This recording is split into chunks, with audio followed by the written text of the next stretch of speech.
Go ahead, Hector. No, that's man. Like, I was going to bring it up. The team got two huge wins at LA Harbor College, 4-0, 3-0. I mean, that red card that was issued, that I thought you were really, really down. I thought he broke your leg, dude, when he got you. Then they gave him the red card on that. Was it against Savannah? I think it was. Yeah, were you okay though? Because it kind of worried me. You were down for a No, couple no, minutes. I got clipped, but I mean, it's just part of the game. I mean, Yeah, they got a red card, so I mean, I think it was justice for it, but yeah. I'm all right. What do you think of the team's performance? Those two games outside of Canyon Crest. Your thoughts on that? Well, I mean, the team is performing, I think, at a good level. Obviously, I'm being a hard critic just because I know that we can play much better. Um, I know the individual talent. I mean, we break it down individually. I mean, we can speak about it for a couple hours, but I definitely do hold the team at a higher standard than they probably think I do. 'Cause I know what we're capable of. I mean, yeah, the not being at home it's kind of rough just because we have to drive out there, but sometimes How you was got to that deal with turf? whatever is the turf. Actually, the first game was pretty difficult to see because of the glare of the sun, but I mean that was what 15 20 minutes. After that, just at night it out, and then after that, kind of just played our game. It's those situations where you gotta adjust to it right away, and Yeah. then we knew that the other teams are coming to press, so like we have to adjust to things as they come. So it's not it's very straightforward to be honest. Like you gotta be ready for anything at any given moment.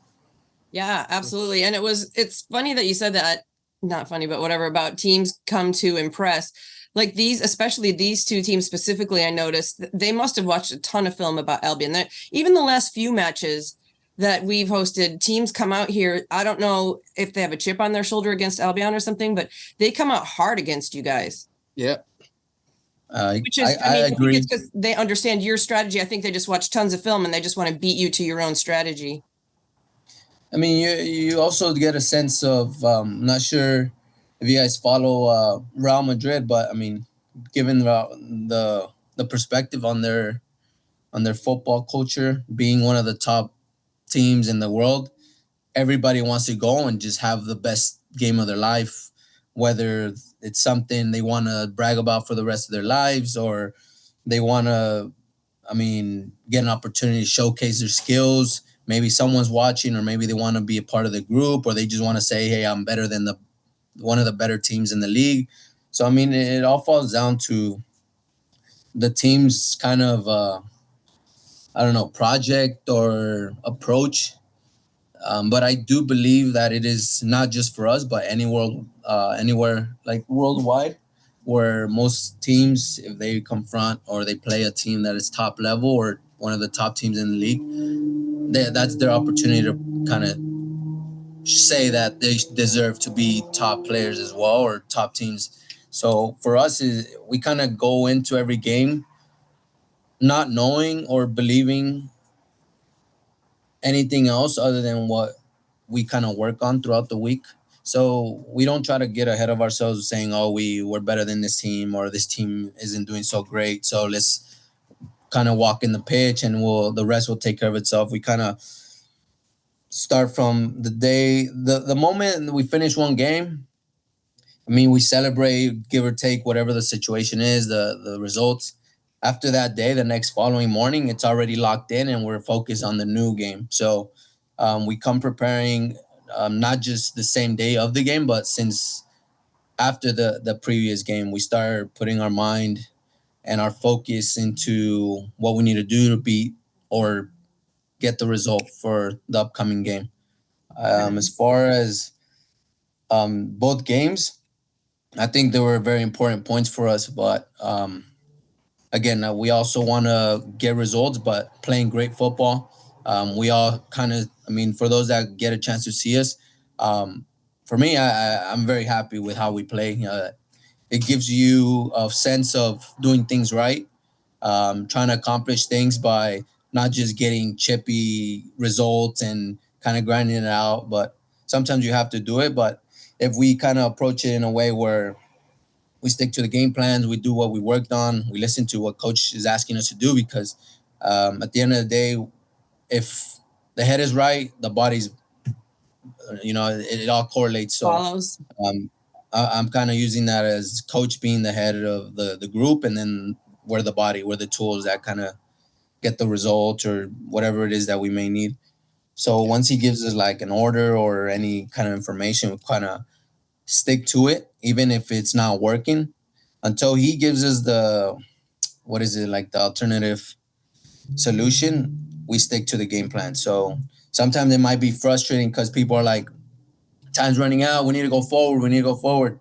But if we start kind of losing our head and start doing our own thing, it starts breaking apart. So sometimes, as much as we want to keep pushing, hit long balls, put balls in the box with like no intention of like picking out a player, then things start getting difficult, So Mhm. the most important thing is always staying focused and kind of hoping, and not hoping, but trusting that your teammate and the guy next to you is going to do the right thing. That way we're all on the same page, and hopefully that will give us the result or the end result or end product of what we're looking for, whether that's tying the game, getting the winning goal, or closing out a lead that gives us 3 points.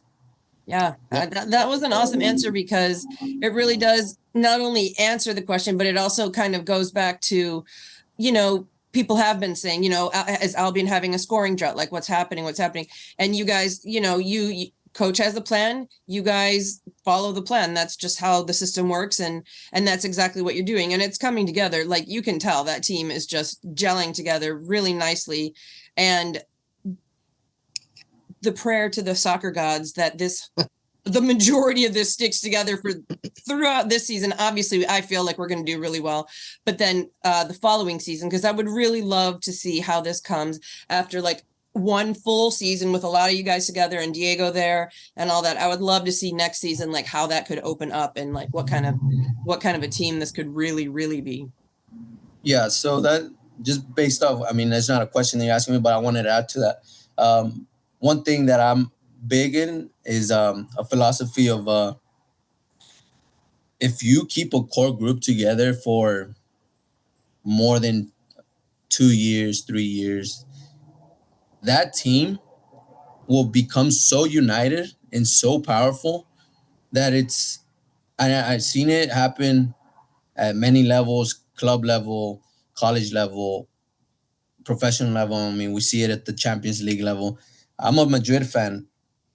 They have a lot of players that like played with each other for years, and you see the results.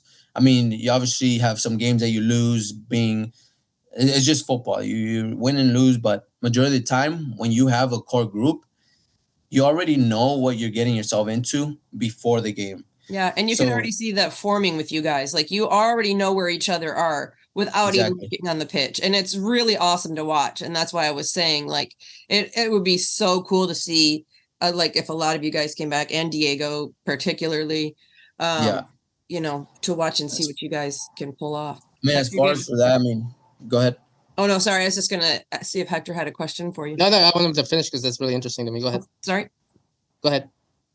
Yeah. So no. Also, I just wanted to add to that. I mean, you kind of adding to the idea of maybe keeping the core group together, Diego returning or whatever it is. That's fully out of our control because in football, you really don't know what you're destined for. I mean, uh, as an individual, I mean, you always want to achieve the highest level that you can possibly reach. I mean, I don't want to speak about my individual goals, but I have dreams. Obviously, if you don't have a dream, I don't think you should be playing football because football is about your. It's like love. I don't know. It's like a love that never goes away. And if people can resemble that into their own lives, family, friends, relationships, there's ups and downs, but that few times of success and happiness beats anything else in the world. Um, I don't know if we would be together next year. I mean that's that, and we look at past that sometimes, like, oh, next year we can't wait to see where we're going next, but that's a very long time from now because from today and our next game, which is Wednesday, is 2 days away. It's a big time. Like, it's a big gap. What are you going to do for recovery? What are you going to eat? How are you mentally preparing? What are the training sessions looking like? So those things are very important to pay attention to remember that you can't look past the next game. Of course. So, I mean, also I heard this from a guy that I really respect, and he said, "You're as good as your last game." So, given that, every game I go into is very important to me. Like, I take that to heart, and I want to always win off shit. Everybody does, but for me, it's a different conversation when you speak about playing football. Like, it's not just playing football. I try to live it. Like, the way you live outside of life, like, you pay your bills, you have to eat. For me, it's like when you're in the field, it's a lifestyle. Like, nothing else matters. The ball is my only focus. Then the next thing is who's around me, where are the spaces, where do I have to defend. So for me, it's every single minute, every single second of the game is very crucial. It's because you can win a game in minute 1-0, or you can win the game in the last 10 seconds of the game. And you see that every day in all the levels. And it becomes so easy when you become so repetitive on that. Like, your mind is focused for that one game. Um, the training sessions, I believe that whatever you do and the way you do it is how you do everything. And a lot of people say that, but if you really dig deep into what that means, it will change your perspective on how you do things and how you approach things. For me, football is understanding your role and how can you give your 110% in that role, knowing that, hoping that your teammate or the guy next to you is going to do the same thing. When you're doing that side by side with 10 other guys, it almost becomes like a guaranteed success, like of products. And I like to I always talk about a lot of stuff, but I mean, I kind of off track on some certain things. But when it comes to football, I mean, just me telling you this, we already sidetracked like a whole conversation. But yeah, I wanna keep it simple. I mean, if you look past just the next game, you're already like you're losing the next game. So Yeah. we always try to prepare and try to keep our minds clear and focus on what's the next thing in our schedule. That being said, tomorrow we have training. Whatever it is that we work on, we kind of dial it in. Game day comes, and we try to put everything into a week into 90 minutes or plus if they give 3 minutes or whatever time they want to have.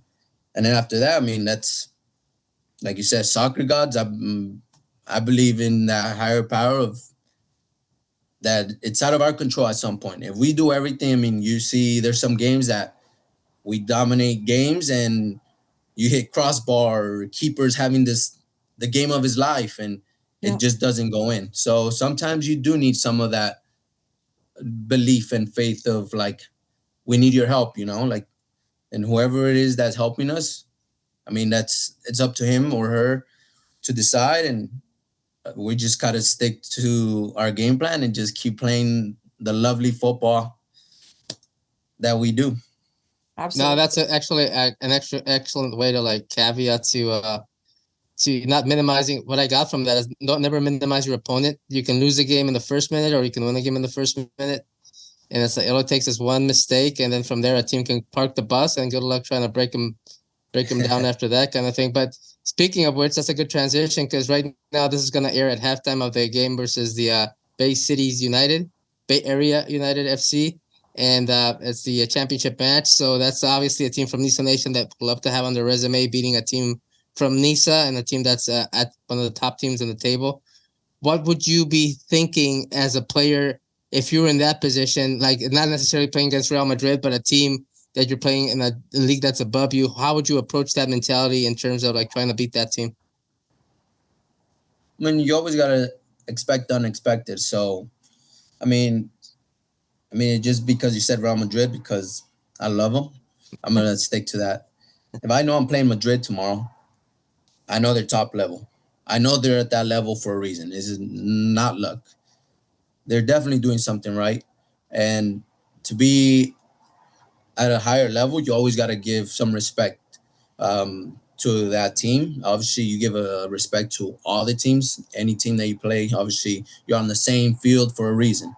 So, um, that being said, you would just go in with what I just kind of I'll summarize it. I mean, you got to go in ready to play. You know, and you got to be ready to defend. You got to be ready to be running up and down the field. You got to be ready to get stuck in if a tackle is required. You got to be ready to be composed in front of goal, or composed if someone gets in your face, and you kind of got to be professional all around. I mean, it's not, sometimes we forget that it's it's a game, you know, like, so sometimes we take it a little bit too serious. I mean, and there's no problem with that, but at the end of the day, I think football is a sport of disguise, you know, like, how can you fool this other team?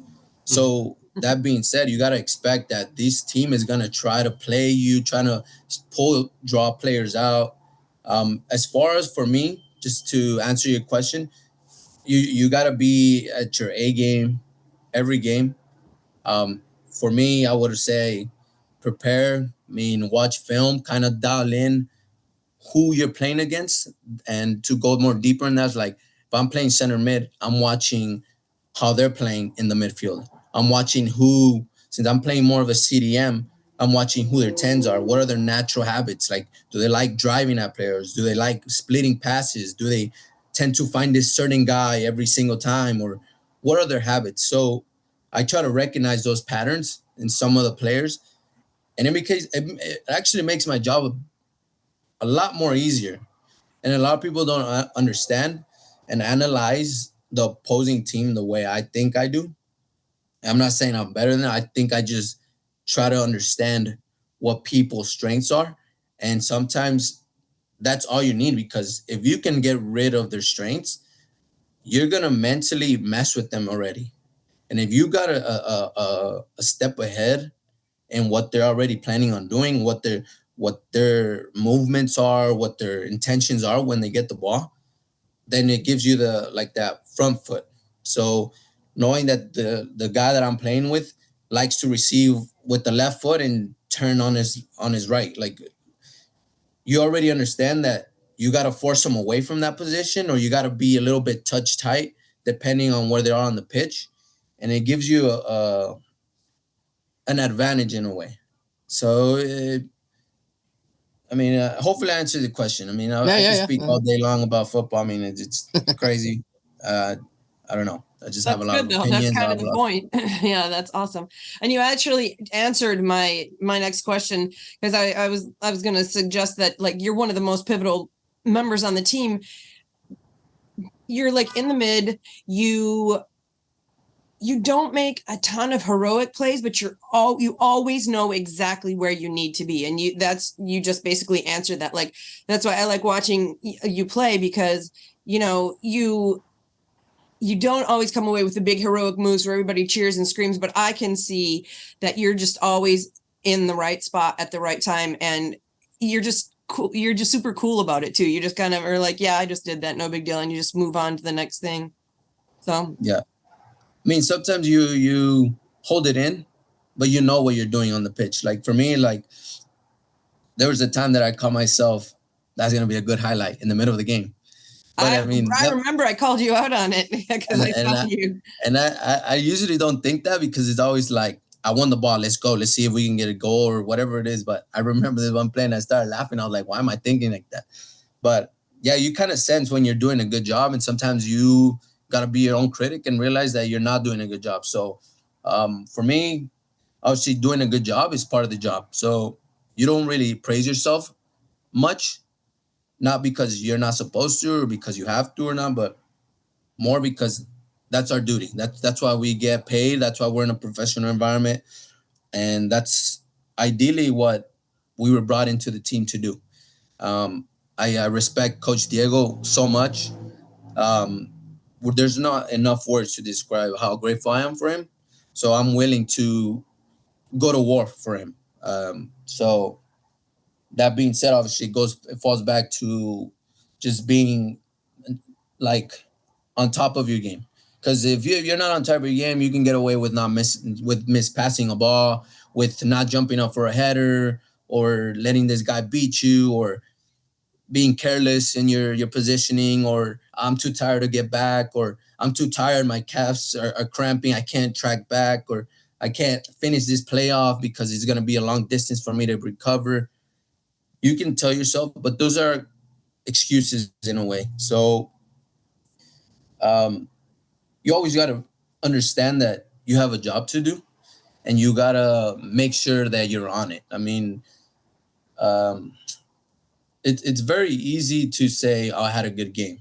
And you watch film, and you can watch film and write down your highlights, your notes, and which I do. I mean, I always want to know what I'm doing good and what I'm doing bad. So the things that we always try to improve on are the things that we need to fix and correct. As far as for me, like, I wish I can do more that I know I can, but sometimes when the teams, like for my case in this situation, like there's certain things that coach wants me to do, and that restricts me from wanting to do certain things that I can do, or and it is not restricting me. It's just more of like, that's my job at the moment. And if I start doing Danny Bedoya's job, then I'm not doing my job, you know. And knowing that I have a Danny Bedoya, Corey that runs his ass off, or captain like Ty, like, I mean, I can go down the list. Absolutely. But if I start doing other people's jobs, and that's not what I was on the pitch for, or that's not what coach is asking me to do. So that's where you get a little bit mixed up. So sometimes it's just the praising should be coming from other people, and kind of enjoy it a little bit. I don't tend to enjoy praise. I try to enjoy more victories, and that's pretty much what I kind of strive for, to win as much as I can. I mean, at training, you don't want to talk to me when I lose. Like, it's not fun. It's people understand that I get pretty frustrated. I get into people a little bit. They get into me. Some people might think I'm soft. Some people might think that I'm tough, but it's opinions. I try to be my best all the time. I mean, who wouldn't? I mean, I'm waking up and I'm going to train for a living, and then I get to play football. You know, like, there's nothing better in this world than that. And I've worked jobs before, and nothing is better than waking up and training. Nothing in the world. That's awesome. That's a great attitude. Yeah, well, thank you so much. Do you have any other ones, Mary Beth? Or yeah, I just wanted to ask one really quick one about your kit name. So when we first were broadcasting, Hector, that's what Hector and I do, and it says Pineda. I hope I said that right. Yeah. Pineda, on the roster, and then but your jersey said Sosa, and you hit the pitch that first time, and Hector and I are just like looking at each other like, broadcasting live, trying to figure out how we're supposed to work this into the system, because we didn't know that it was you know. So we're just like, well, number 32 is out there doing his thing. We don't know what he's doing, but so yeah. So the difference in name. So my name is Ronaldo Pineda Sosa. Pineda is my dad's side, and Sosa is my mom's side, obviously. But I've always worn Pineda. I've always held it up high. I mean, I'm so grateful to have both families. I mean, from where we come from, to the area called Tierra Caliente in Guerrero, Mexico. Nice. Yeah. So my dad's brother actually took me in, and he was the one that gave me the privilege to be here on the phone call with you, because without him, I would have never been playing football. He did everything for me. I'm telling you, like, everything. I got a lot of people that helped me throughout my life, but he was the initial guy that kind of just decided to one day pick me up. And he had a son around my age, Amirji Pineda, one of the best players I've ever played with, and I'm not being biased.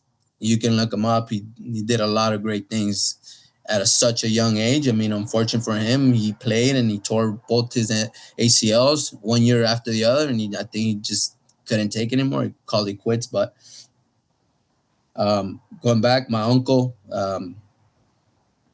there's words that I can't put together to explain how grateful I am for the things he did. I mean, maybe one day we can talk about it off record and we can discuss it. Yeah. But he did a lot for me. I mean, I can go down the list. My mom, my brothers. And there's articles of me talking about my brothers. There's cousins. There's friends that done a lot of things for me. Like, and one thing about me, I was left without a team last year for some reason. I mean, God knows why. I mean, whatever it is, I'm here now. And when I was in that year, let me get connected and grounded to who I am as a person and to God. And it allowed me to take a step back and analyze that everything that everyone has done for me, all the support I've had, all the journeys, all the sacrifices, all the happy moments, all the bad moments, it couldn't end like that. So I felt like I didn't do it justice for everything that has been done up to this point. So now I'm giving it one more go, and I'm trying to reach dreams that most people will say you're crazy because of my age or whatever it is. But I mean, you know, dreaming is free. So I'm gonna dream as long as I can. And so yeah, so the reason for the last name swap was because I was representing my dad's side for a long time, which I'm still gonna keep. I'm still proud of it. I'm still Pineda. I'm always gonna be Pineda, but I also want to represent my mom's side because I don't want them to go unnoticed. Because my mom did a lot for me. I mean, right. I tend to not speak or say anything much about my mom or show her anywhere because I really cherish her so much that I want people to really know me before they get to know her. It's very simple, but I did want to represent my mom at a professional level. And when you have your last names, a lot of people just think, oh, it's last name. It's part of the profession. It's part of a sport. You have to have your last name on it. But I take it in as if I'm having that last name in the back of my jersey is I'm going to make sure everybody knows that we are the top in quality and what we do and how we do it. So, I mean, hopefully that answers your question and why I did absolutely. a swap. So, I mean, I'm if I can, if God gives me the ability to play one more year or 5 more years or 10 more years, what I'm wishing to play, hopefully I get to put Pineda Sosa on the jerseys from now on. Yeah, that'd be cool. Right on. Well, thank you so much, dude. That was straight up the most inspirational thing I've ever heard in my entire life, top to bottom, front to back. And I'm so excited for people to see this during the halftime at our next home match. So we really appreciate your time. And yeah, we can definitely do this again. I think that'd be great. And we wish you the best. We'll see you for sure on Wednesday. See you, man. Thank you. Guys. We'll do it for the championship. I want to say thank you guys. For sure. I want to say thank you guys to both of you. I mean, you guys are always there, always supporting, always there, talking to us.